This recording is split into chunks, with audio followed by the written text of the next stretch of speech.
Et donc on commence pour débriefer un petit peu de la keynote Apple qui s'est déroulée donc hier soir, la seconde de la saison pour le matériel qui est un peu moins phare que l'iPhone 13, mais finalement qui était mine de rien très très attendu. Donc on va commencer un petit peu avec la mise à jour des MacBook Pro. Alors, je sais pas s'il y en a beaucoup dans la chatroom qui utilisent des MacBook Pro. On fera peut-être un petit sondage à un moment donné pour voir si vous êtes un peu hypé sur la mise à jour des MacBook Pro. Ça m'intéresse quand même. Et donc, du coup, qu'est-ce qui se passe? Donc, première mise à jour majeure des MacBook Pro depuis 2016. Rappelez-vous, la dernière mise à jour majeure, c'était quand même en 2016. Qu'est-ce qui s'était passé en 2016? Et à l'époque, on avait échangé pas mal de connecteurs pour des connecteurs USB-C, et notamment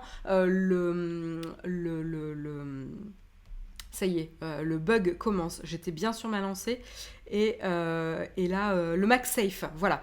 Donc on avait troqué le MagSafe pour un port USB-C, ce qui avait attristé pas mal de personnes, puisque le MagSafe permettait de déconnecter de manière sécurisée le MacBook de son alimentation en cas de se prendre les pieds dans le tapis et plus précisément dans le câble. Voilà, alors que l'USB-C, finalement, il y avait le MacBook Pro qui volait avec. Voilà, donc on avait troqué les ports, la majorité des ports pour des ports USB-C. On avait troqué aussi le clavier pour le fameux clavier Butterfly dont on a pas mal entendu parler. On en a parlé dans le mug déjà.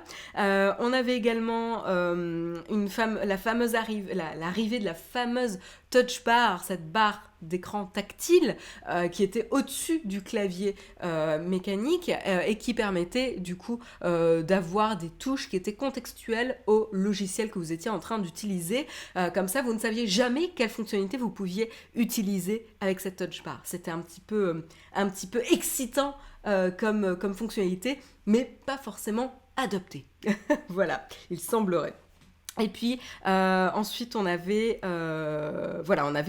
évidemment à l'époque les processeurs Intel. Alors ça c'était pas une nouveauté puisque c'était évidemment ce qu'on avait à l'époque.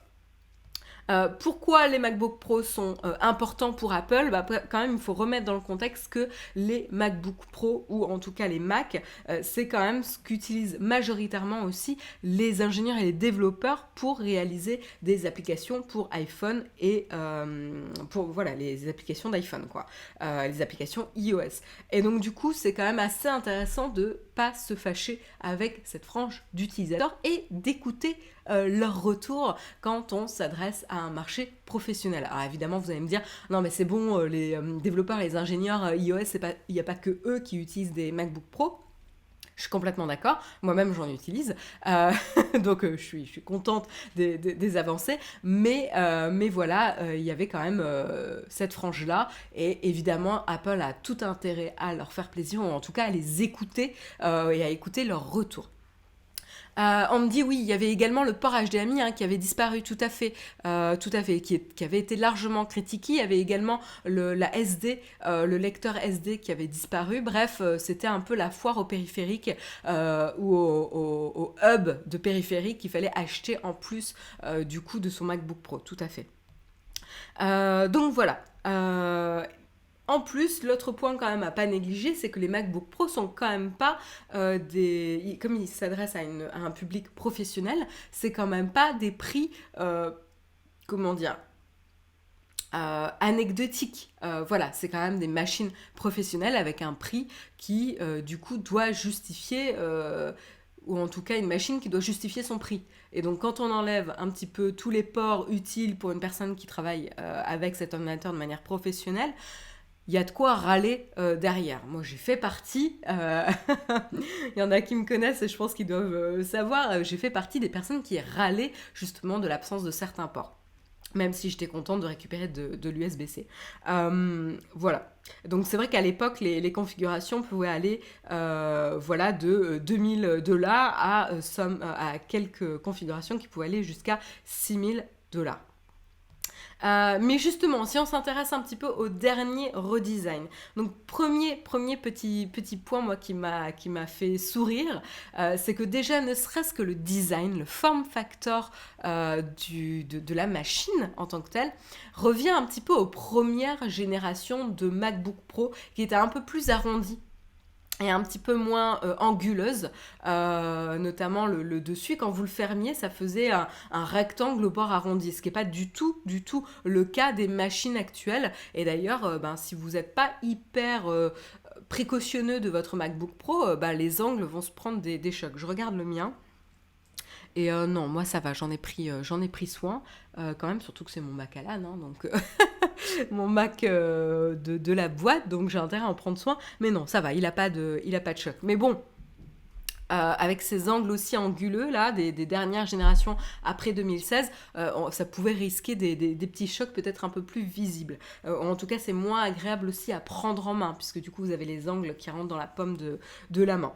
Mais bon, ça reste très très léger, mais en tout cas, moi, ça m'a fait sourire de revoir un form factor qui fait plus référence quand même aux premières générations. Ce qui est important aussi de regarder, c'est avec les changements initiés en 2016, ça commence à remonter, hein, mine de rien, 5 ans à peu près, avec ces changements de 2016, finalement, ça a donné lieu à une période entre 2017 et 2020 où on a eu 8 des 10 trimestres avec une croissance soit stable, ou égale, soit négative sur la croissance du business des Mac. Donc clairement, il y a eu une sanction. Alors c'est peut-être pas lié juste évidemment au MacBook Pro, hein, mais en tout cas, il y a eu une certaine sanction en termes de business des Mac chez Apple avec cette période spécifique-là. Donc ça, c'est assez intéressant quand même à rappeler. Mais qu'est-ce qui se passe concrètement avec justement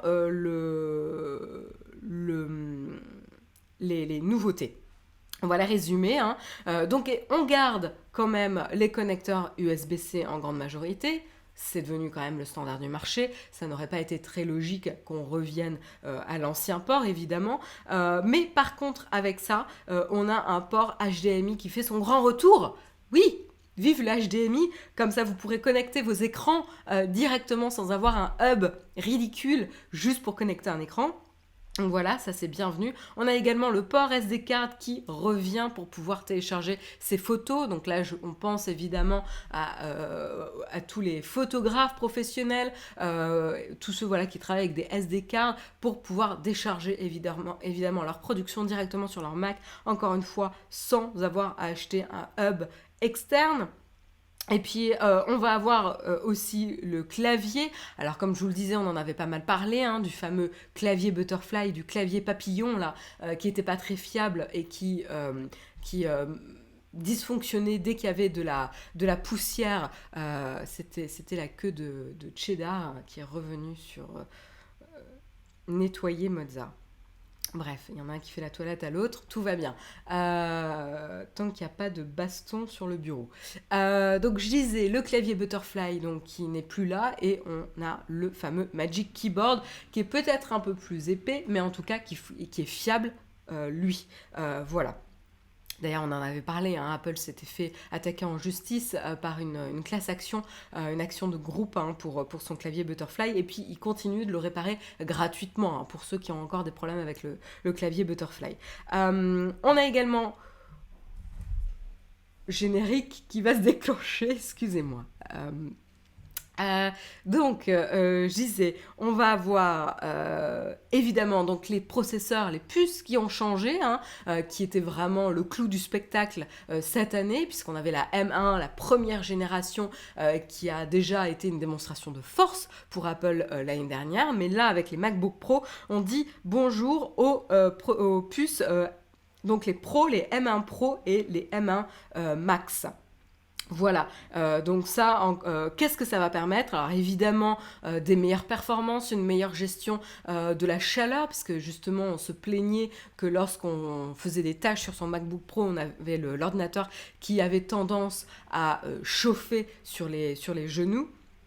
Et donc là, a priori, il y a quand même une meilleure gestion de la chaleur, de la circulation d'air avec ces puces-là. On va avoir une amélioration de la batterie qui était quand même assez critique, qui a été quand même un avantage particulièrement fort sur les MacBook Pro. Donc là, autant vous dire que en termes, est-ce que j'ai des données sur la batterie? J'essaie de vous le retrouver. Je crois qu'il y avait une notion de 16 heures pour le M1 Pro et 21 heures pour le Max. Mais je ne retrouve pas exactement l'info. Ça sera peut-être dans l'autre article. Je vous vérifie ça juste après. Donc voilà, une meilleure batterie, etc. Ensuite, qu'est-ce que je peux vous dire de plus? Donc on a voilà, on n'a plus la fameuse touch bar, donc on dit adieu à la touch bar. C'est remplacé par la ligne de touche classique qui ne changera pas en fonction du logiciel. Et puis une grande touche Escape. Encore une fois, là, on pense quand même aussi aux développeurs qui l'utilisent très très souvent. Et donc, du coup, pouvoir y accéder facilement, c'est quand même assez intéressant.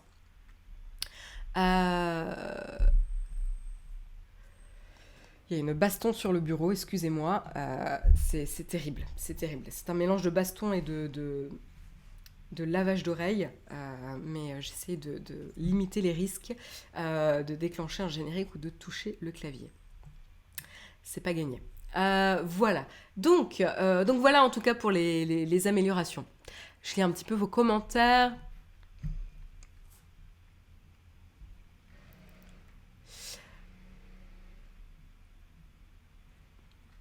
Oui, c'est M1 Pro et M1 Max et pas M2, ouais, tout à fait.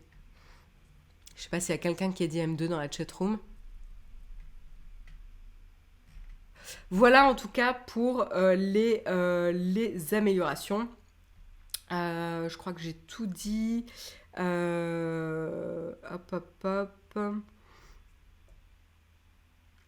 Ouais, je crois que c'est bon, hein.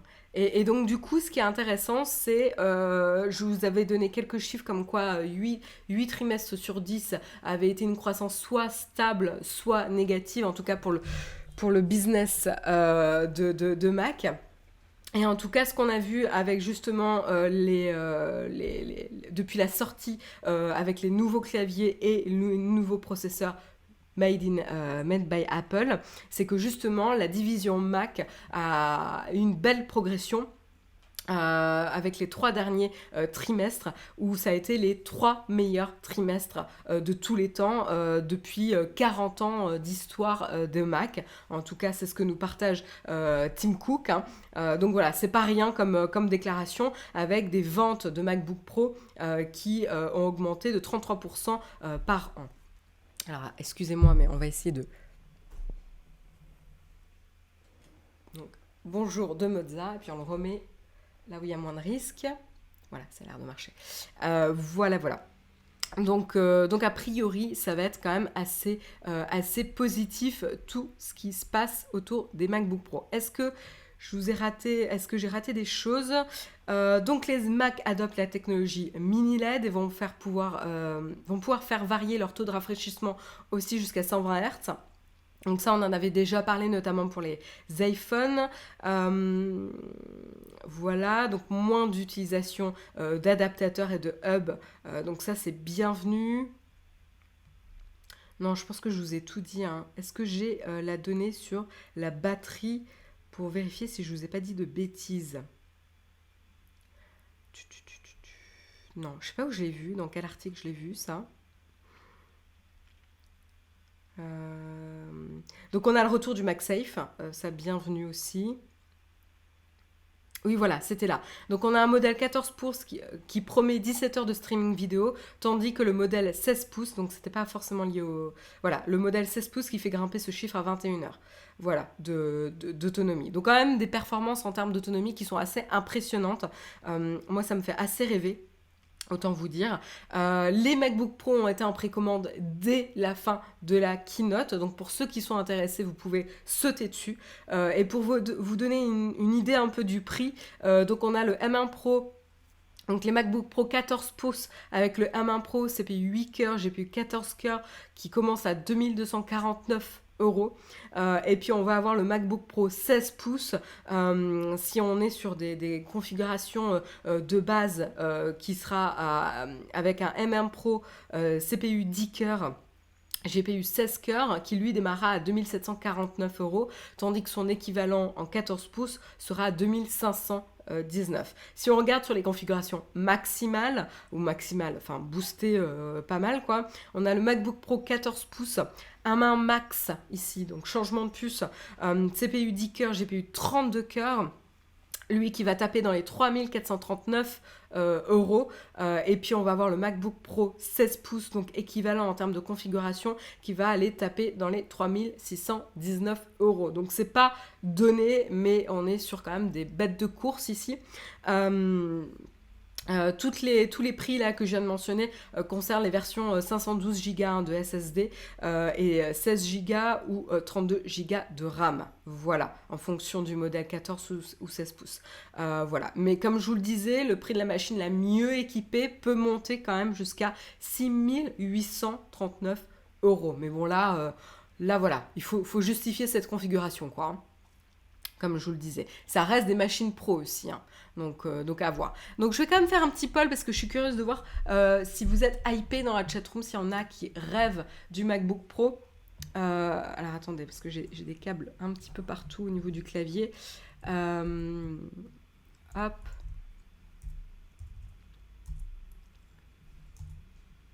Voilà, et donc...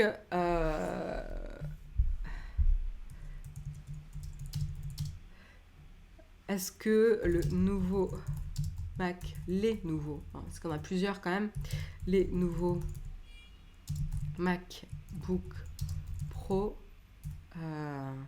vous tentent? Mais là, on peut faire même rêve, quoi. C'est-à-dire même si vous n'avez pas le budget, quoi.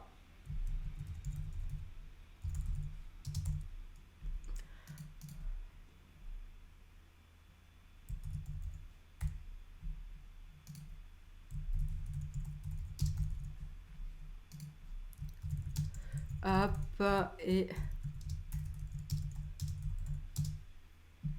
voilà. Et donc, commencer le sondage. C'est parti dans la chatroom, votez. Est-ce que les nouveaux MacBook Pro vous tentent? Absolument, oui. Pourquoi pas? Pas vraiment, pas du tout. Voilà, alors j'ai pas eu le temps de saisir les emojis, mais en gros, le pas du tout, vous avez l'emoji qui vomit. Voilà. Mais moi, je peux voter? Ouais, je vote.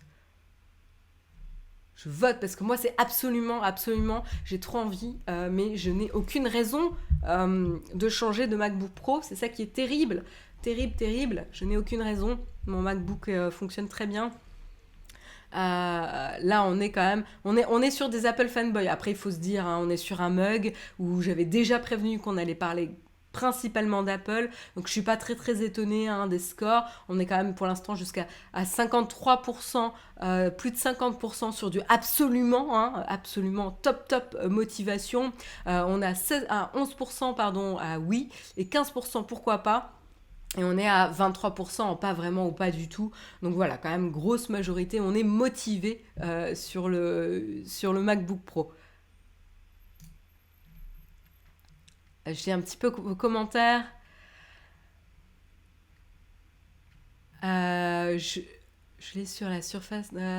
J'ai répondu oui, mais en fait, j'en aurais pas l'usage. J'ai un Pro 13 pouces en M1, en 16 Go et 512, et il est déjà surpuissant pour mon utilisation. Ouais, Léo, en fait, a déjà craqué, en fait, sur le 13 pouces. Là, je nous dis, je suis hyper, mais jusque-là,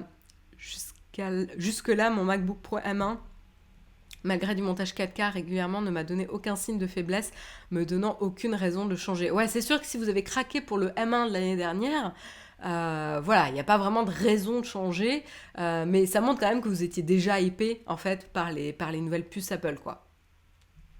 Alors, je regarde, ouais, ce qu'a gagné, on est vraiment à 50% quand même de absolument, hein. Chapeau. Merci d'avoir joué le jeu, en tout cas, dans la chatroom. 50% de absolument, 66, 76, 79% comme... Ah non, pardon. 66 et le oui, 78% quand même de motivés, hein. Entre le pourquoi pas et oui et absolument, on a quand même 78% de personnes motivées. Pas mal, pas mal. Voilà, c'est joli, joli. Voilà en tout cas pour les MacBook Pro. On enchaîne parce qu'ils n'ont pas annoncé que les MacBook Pro. Je vous ai même pas montré à quoi ils ressemblaient les MacBook Pro. C'est incroyable. Moi, j'ai pas la photo qui montre vraiment le bord arrondi. Peut-être là. Je vais vous le montrer. Voilà, voilà. Hop, voilà. Donc quand même, on parlait de la bête. Il fallait quand même la montrer. Donc vous pouvez voir un petit peu que le dessous là, les bords sur le côté gauche et droit là, au-dessous, ils sont quand même beaucoup plus arrondis que ce qu'on a actuellement. Donc c'est droit aussi, alors que nous, sur la dernière génération des MacBook Pro, c'est un petit peu bombé en dessous finalement, mais c'est beaucoup plus anguleux quoi. Voilà, comme ça vous l'avez vu. Est-ce que j'ai une autre photo? Est-ce que je... Hop, hop, hop.